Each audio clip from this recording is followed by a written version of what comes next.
जहाँ चाह है वहाँ राह है, ये एक ऐसी कहावत है जिसे पूरा करने के लिए हिम्मत और मेहनत लगती है। हमारे साथ आज एक ऐसी ही महिला हैं, उनका नाम कमला जी है। कमला जी एक ऐसे गांव से हैं जहां पे महिलाओं को घर से निकलने की भी परमिशन नहीं थी, बट वो ना कि घर से निकली, उन्होंने अपना शिक्षा भी लिया, उन्होंने शिक्षा लिया और उन्होंने आगे चल के महिलाओं को शिक्षित भी किया, शिक्षा दिया। और आगे उन्होंने एक पड़ाव और आगे क्रॉस करते हुए उन्होंने सोलर की ट्रेनिंग ली। आज वो सोलर ट्रेनिंग देती हैं और उन्होंने कुछ अब्रॉड, जैसे कि वो सेनेगल भी गई हैं महिलाओं को ट्रेन करने के लिए। तो आइए मिलते हैं कमला जी से और जानते हैं उनकी कहानी, उनकी ज़ुबानी। कमला जी नमस्ते। नमस्ते। आपका बहुत बहुत स्वागत, आप इस शो में आए, करेज टॉक में।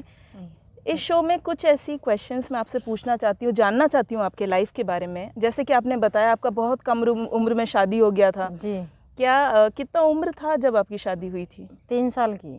तो क्या आप जानते थे आपकी शादी हो रही है? नहीं, पता ही नहीं। मेरी 4 बहनें हैं, उनके साथ में शादी कर दिया मैंने। तो आपकी बहनों के साथ में ही शादी हो गया? शादी हो गई।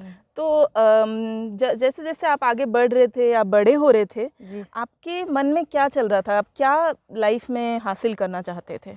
जैसे मैं किसान परिवार हूँ, गरीब परिवार हूँ, एक छोटा गांव है। तो हमारे गांव में 5वीं तक दिन साल ही पड़ी, उन लड़कियां ने पढ़वा भेजते नहीं थे। और मैं दिन में गाय भैंस चराती और रात का रात्रि शाला में पढ़वा जाती। वो 5वीं पढ़ी।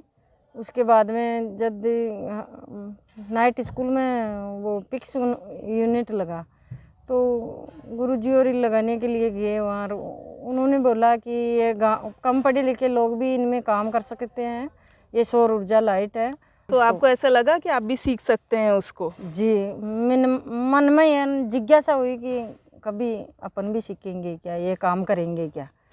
तो जैसे जैसे दिन में तो मैं गाय भैंस रहती, थोड़ी बड़ी हुई तो मैं मजदूरी करने लगी। और फिर 18 साल 19 साल की हुई, ससुराल भेज दिया। शादी तो साथ ही हो गई। ससुराल जाने के बाद में मैं नाइट स्कूल चलाई।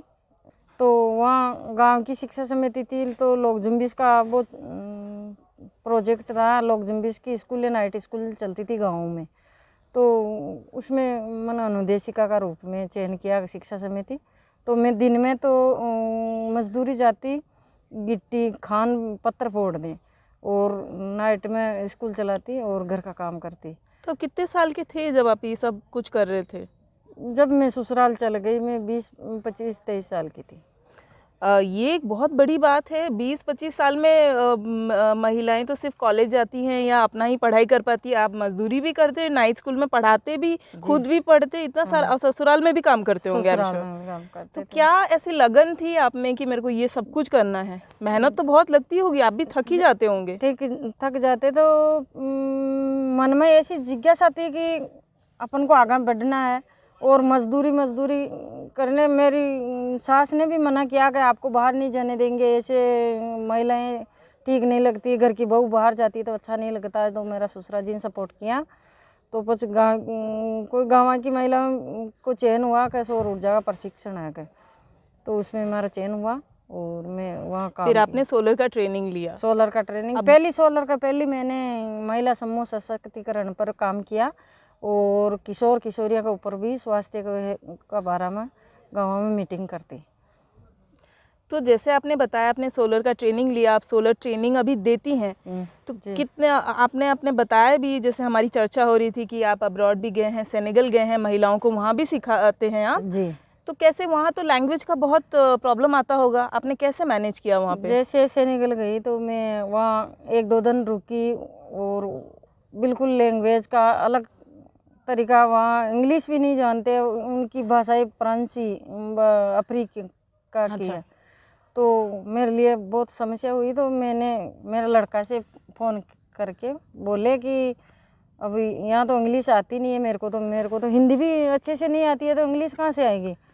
तो एक ऐप डाउनलोड किया, हिंदी टू अंग्रेजी, अंग्रेजी टू हिंदी। तो उन ऐप की मदद से उनको ट्रेनिंग दे के आई। और जैसे हमारे सोलर में कंपोनेंट का नाम डायोड, आईसी, कैपेसिटर सब इंग्लिश का है, तो उनमें तो मेरे को दिक्कत नहीं थी। और उनके साथ में थोड़ी पर्सनल बातें करते तो दिक्कत आती, तो मैं ऐप के ज़रिए उनसे समझा देती।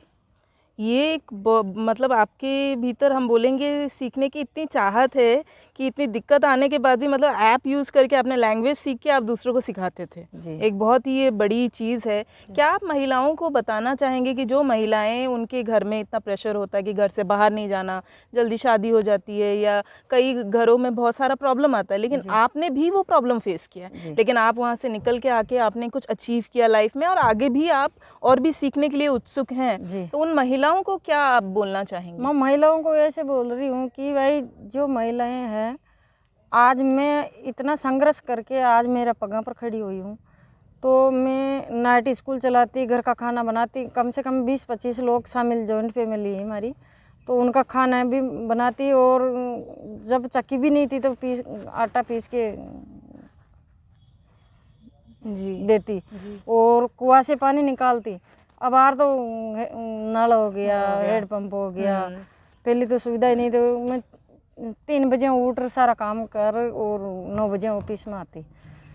मैंने ऐसे सोचा कि घर पे काम नहीं करेंगे तो अपन को कल काम पे नहीं जाने देंगे, यहाँ का काम तो यहीं पड़ा रह जाते हैं, तो आगे कैसे, तो आगे नहीं बढ़ने देंगे अपन। सही बात है। और मैं जितना भी हमारी मंथली आय थी ने मान दे, वो भी मैं रखती नहीं, वो ससुरा जी को दे देती थी, इसी वजह से कि वो आपको काम पे जाने दे। तो इसलिए मैं आज मेरा पैरों पर खड़ी हूँ। आज हमारे हस्बैंड नहीं है, तो आज हमारा बच्चों की मैं अच्छे से परवरिश कर रही हूँ, और मैं आगे हिम्मत बढ़ रहा, आज मैं कहीं भी जा सकती हूँ। तो आप ये मैसेज देना चाहती हैं कि अगर आप चाहेंगे तो हर कुछ हासिल कर सकते हैं, बट आपको बहुत धैर्य और मेहनत करना पड़ेगा। तो हमारे साथ थी कमला जी, जिन्होंने अपनी स्टोरी बताई, उनकी जो जर्नी, उनकी जो ट्रबल, उसके बाद भी उन्होंने उससे उभर के जो अचीव किया लाइफ में। मैं हर एक महिलाओं को बोलना चाहूँगी जो आज ये सुन रही हैं कि आप जितने भी दिक्कत आए, कभी भी हार मत मानिए, आगे बढ़ते रहिए, और लाइफ में वो दिन दूर नहीं है जब आप भी सक्सेस हासिल कर सकती हैं कमला जी के जैसे। Thank you. नमस्ते।